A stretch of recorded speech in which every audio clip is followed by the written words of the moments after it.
ये कहानी है पूरनपुर गांव की। एक ऐसा गांव जहां की मिट्टी से भी खुशबू नहीं, मोहब्बत उठती थी।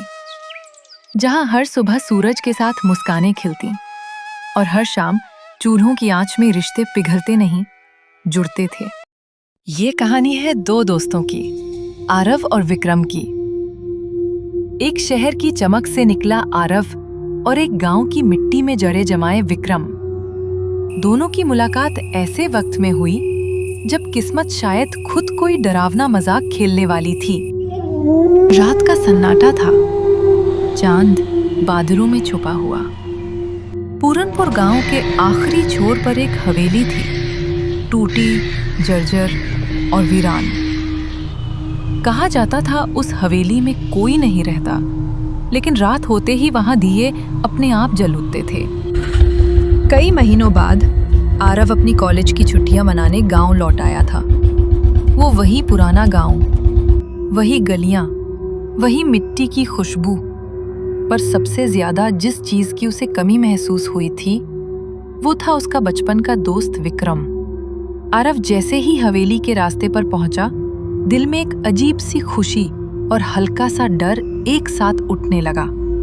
विक्रम को देखे हुए बहुत वक्त बीत गया था, पर आज लगता था सब कुछ फिर से पहले जैसा हो जाएगा। उसे क्या पता था कि इस बार की छुट्टियां सिर्फ यादों से नहीं, बल्कि रहस्यों से भरी होंगी। आरव और अब कैसा है तू भाई? कितने सालों बाद वापस गांव आया है। तेरे लिए मैंने अपने हाथों से स्वादिष्ट खाना बनाया है। अरे मैं तो बढ़िया हूँ भाई। तू बता विक्रम, तू कैसा है? कितने दिनों बाद मिल रहे हैं यार। लेकिन तू ये गाड़ी लेकर क्यों आया है? मैं तो सोच रहा था सीधा तेरे घर गांव आ जाऊं, वहीं बैठकर पुराने दिनों की बातें करेंगे जैसे पहले किया करते थे। आरव विक्रम के साथ गाड़ी में बैठा, गांव की कच्ची सड़कों से होकर अपने घर की ओर निकल पड़ा। रास्ते में अचानक उसकी नजर एक पुराने सुनसान रास्ते पर पड़ी। वही रास्ता जो उस रहस्यमयी हवेली की ओर जाता था। कुछ पल के लिए उसकी सांसें थम सी गईं।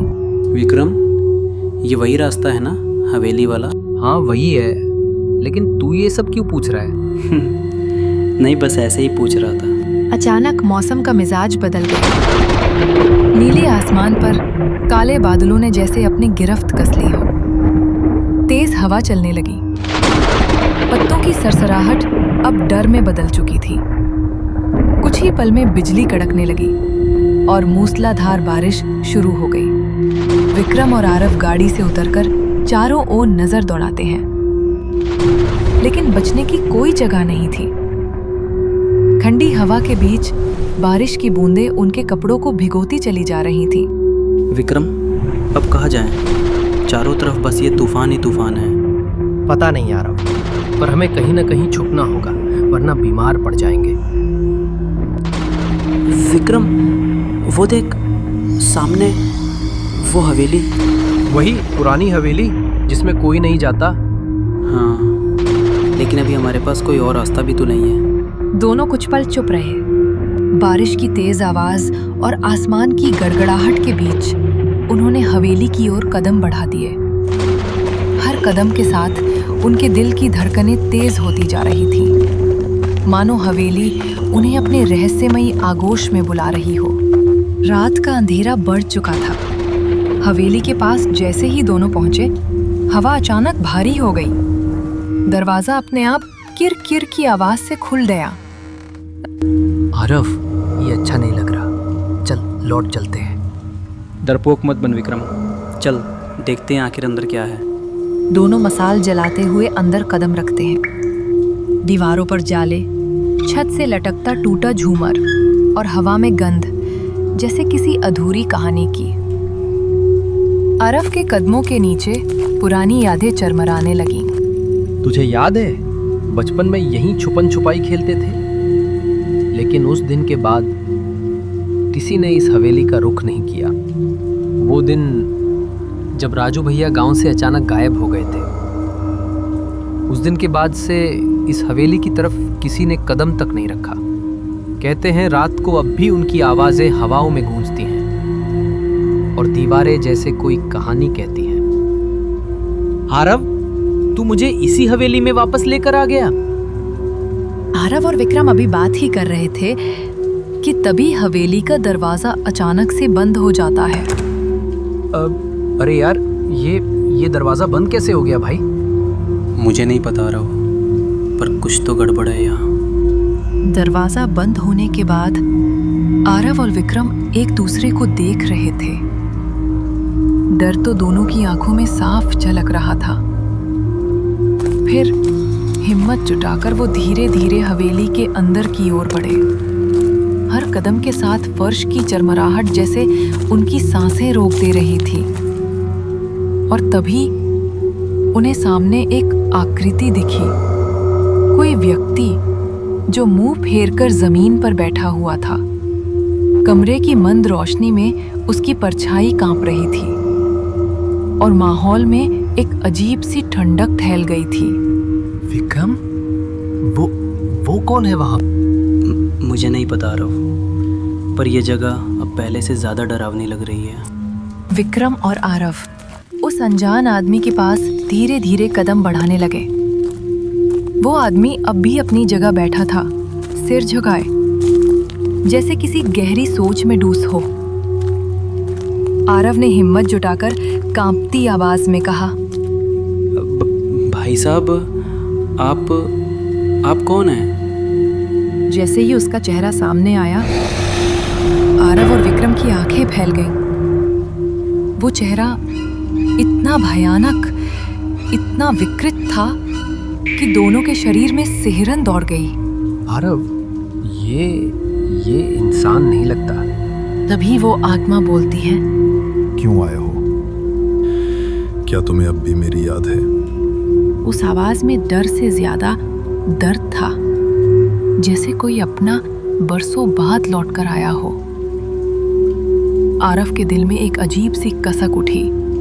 उस आवाज में पहचानी हुई भावनाएं थीं, जैसे उस आत्मा का रिश्ता कभी उनसे टूटा ही नहीं था। विक्रम, इस आवाज को ध्यान से सुन। ये आवाज जानी पहचानी लगती है। अरे, ये तो हमारे गांव के राजू भैया है। वो हमारी दोस्त भी थे। धीरे धीरे चारों तरफ सन्नाटा छा जाता है। हवा ठहर सी जाती है। विक्रम और आरव की सांसें थम जाती हैं। वो आत्मा अचानक से बोल पड़ती है, क्यों लौटे हो? अधूरी दोस्ती पूरी करने? कौन सी दोस्ती? दोस्ती जो अधूरी रह गई, वादा जो तुमने निभाया नहीं। तुमने कहा था मैं शहर पढ़ने जा रहा हूं, 3 महीने बाद लौट आऊंगा। मैंने उस वक्त मुस्कुराकर बस इतना कहा था, ठीक है, जल्दी लौट आना।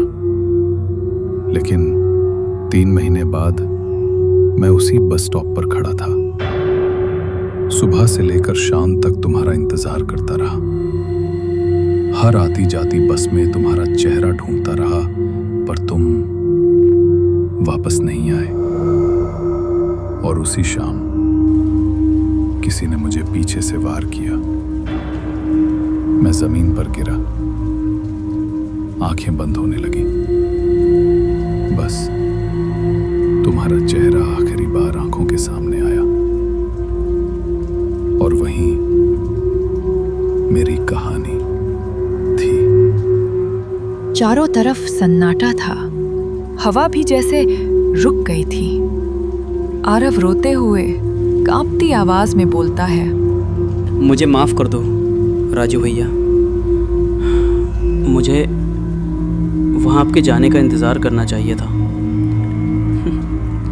आज मेरी वजह से आपकी ये हालत हुई है। उसकी आंखों से आंसू जमीन पर गिरते हैं। हर आंसू जैसे पछतावे की एक सिसकी बन जाता है। हो सके तो मुझे माफ़ कर देना राजू भैया। माफी की कोई जरूरत नहीं है आरव। जो होना था वो तो होकर ही रहा। शायद तुमसे मिलना ही मेरी आखिरी चाहत थी, जो आज पूरी हो गई। अब मेरी आत्मा को मुक्ति मिल जाएगी। कुछ ही देर में राजू की आत्मा को मुक्ति मिल जाती है। धीरे धीरे सब कुछ शांत होने लगा। हवा की ठंडक अब एक सुकून में बदल चुकी थी। थोड़ी देर में सब कुछ थम गया और उसी खामोशी के साथ विक्रम भारी दिल से हवेली से बाहर निकल आया। सुबह की पहली किरणों के साथ उस हवेली का अंधेरा जैसे हमेशा के लिए मिट गया था। वो हवेली जो कभी डर की निशानी थी, अब नई उम्मीदों की शुरुआत बनने जा रही थी। विक्रम और आरव ने गांव के लोगों के साथ मिलकर हवेली की सफाई करवाई। दीवारों पर जमी धूल हटने लगी और उनमें फिर से जिंदगी की झलक लौट आई। फिर उन्होंने वहां एक छोटी सी स्कूल खोली, राजू मेमोरियल स्कूल, जहां बच्चों की हंसी गूंजने लगी। उसी जगह जहां कभी सन्नाटा था,